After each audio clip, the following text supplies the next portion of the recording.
নমস্কার, আবারও একটি নতুন ভিডিও নিয়ে আপনাদের সামনে হাজির হলাম। আজকে যে রেসিপি দেখাবো সেটা বেসিক্যালি সন্ধ্যার স্ন্যাক্স হিসেবে চায়ের সঙ্গে খাওয়ার জন্য, যেটাকে হিন্দিতে বলা হয় বড়া, আর আমরা বাঙালিরা বলে থাকি বড়া বা pakora. By the way, Cooch Behar শহর থেকে আমি গাইছি, আপনারা দেখছেন উত্তর বাংলা রান্না। তাহলে এই সুজি বড়া বানানোর জন্য ভালো কোয়ালিটির সুজি কিন্তু নিয়ে নিতে হবে। তাহলে এখানটায় আমি 250 গ্রামের একটি কাপের মধ্যে 1 কাপ সুজি নিয়ে নিয়েছি। এখানটায় যে 250 গ্রামের সুজি নিতে হবে এমন কোনো ব্যাপার নেই, আপনারা যে কোনো মেজারিং কাপ বা বাটি মেপে নিতে পারেন। এখানটায় কিছুটা আদাকে কুচি করে নিচ্ছি, কিছুটা ধনেপাতা আর একটা কাঁচা লঙ্কাকেও কুচি করে নেব। কাটাকুটি কমপ্লিট হয়ে যাওয়ার পর এবার একটি ফ্রাইং প্যানে 3 থেকে 4 চামচ তেল দিয়ে তার মধ্যে ফোড়ন হিসেবে দিয়ে দেব কালো সর্ষে। সর্ষে দেওয়ার পর একটু আমি ঢাকনা দিয়ে ঢেকে দিচ্ছি যাতে ছিটে চোখে না আসে।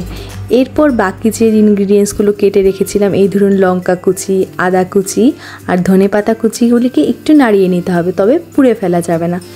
এবারে যে কাপ দিয়ে আমরা সুজি নিয়েছিলাম সেই কাপেরই কিন্তু আমি 2 কাপ জল দিয়ে দিব। আপনারা সবসময় এর পরিমাণ আর পরিমাপটা মনে রাখবেন, যে কাপ দিয়ে আপনারা সুজি নেবেন সেই কাপের ডবল কিন্তু জল দিতে হবে। তারই সঙ্গে দিয়ে দিচ্ছি 1 চামচ নুন, 1 চামচ চিনির গুঁড়ো আর 1 চামচ চিলি ফ্লেক্স। এবারে জলটা একটু গরম হয়ে এলেই 1 কাপ সুজিকে ঢেলে দেব। ঢেলে দেওয়ার পর এভাবে ভালো করে মিশিয়ে নিতে হবে, দেখতে হবে যে তলায় যেন না লেগে যায়। এভাবে নাড়িয়ে নাড়িয়ে ভালো করে ডোটাকে টাইট করে নিতে হবে। যখনই দেখবেন ডোটা এরকম জল জল ভাব থেকে টাইট হয়ে এসছে, সেই পর্যায়ে একটি আলাদা পাত্রে নামিয়ে নিয়ে একটি বাটি বা গ্লাসের মাধ্যমে ভালো করে ছড়িয়ে নিতে হবে আর এভাবে মথে নিতে হবে, যাতে করে ভেতরে যদি কোনো গুটি বা কোনো দানা থাকে সেটা যেন প্লেন হয়ে যায়। আর এভাবে মথে নেওয়ার পর ভালো করে এভাবে হাত দিয়ে আটা মাখার মতো করে মাখিয়ে নিতে হবে। ওটাকে শেপ দেওয়ার সময় যাতে হাতে ছিপকে না যায় তার জন্য এবারে সামান্য একটু তেল নিয়ে হাতে ভালো করে ঘুরিয়ে নিতে হবে।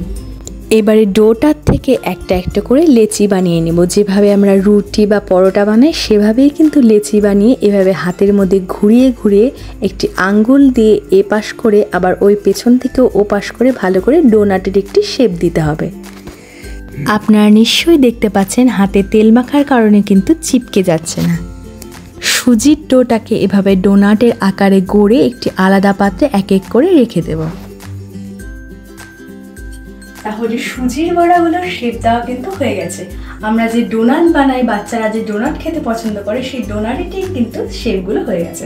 তো এখন ভেজে নেওয়া যায়। আবারও একটি ফ্রাইং প্যান নিয়ে তার মধ্যে ভাজার জন্য দিয়ে দেব সাদা তেল, আর চেষ্টা করবেন ছাকা তেলেই ভাজার।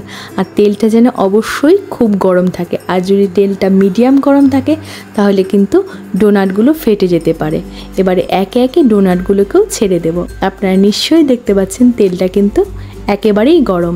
এবারে ভালো করে ঘুরিয়ে ঘুরিয়ে নিতে হবে, তাতে কিন্তু ডোনাটসগুলো বেশ ফুলে উঠবে।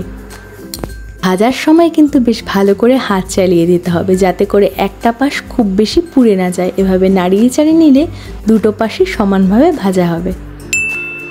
এইভাবে নাড়িয়ে চাড়িয়ে নিতে নিতে ডোনাটসগুলোতে যখন দেখবেন এই সোনালি কালার চলে এসছে, তখন 1 থেকে 2 সেকেন্ড একটু ভেজে এবার তেল থেকে ভালো করে ছেঁকে তুলতে হবে। ডোনাটসগুলোকে আমি 5 থেকে 6 মিনিটের মতো ভেজেছি। চেষ্টা করবেন তেলগুলোকে ভালো করে ছেঁকে তোলার। যে কোনো খবরের কাগজ বলুন, টিস্যু পেপার বলুন, যে কোনো কাগজের কিন্তু ছড়িয়ে দিতে হবে, তাহলে অতিরিক্ত তেলটা অ্যাবজর্ব করে নেবে।